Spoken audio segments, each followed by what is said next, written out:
В първите часове на новата година 22-годишната Катя, която е от ромски произход, е транспортирана от Средец до Бургас с линейка. Минути след като пристига, ражда своето трето дете в 4 часа 45 минути. Понеже имахме текуща работа, визитацията беше малко по-късно, пък и празничен ден, установихме отсъствието и някъде около 10:30-11 часа същия ден.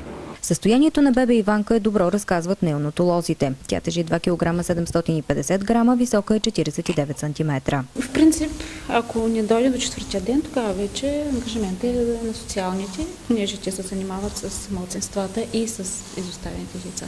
На лекарите от бургаската болница им се случва поне 2-3 пъти на месец майки от ромски произход да изоставят децата си. Това е просто злоупотреба с държавни средства. В областта на родилната помощ няма неосигурение.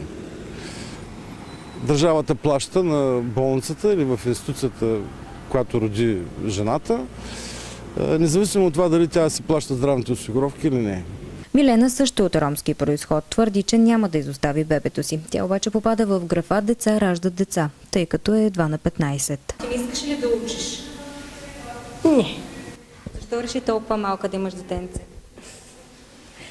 Може да си го гледаш ли? Ами си го гледам. Има много, които си изоставят. Не. Аз имам 10 мила. 10? 10 имам и си ги гледам. Най-малкото ми е на година 4 месеца. Статистиката сочи, че България е на първо място в Европа по брой изоставени деца до 3 години.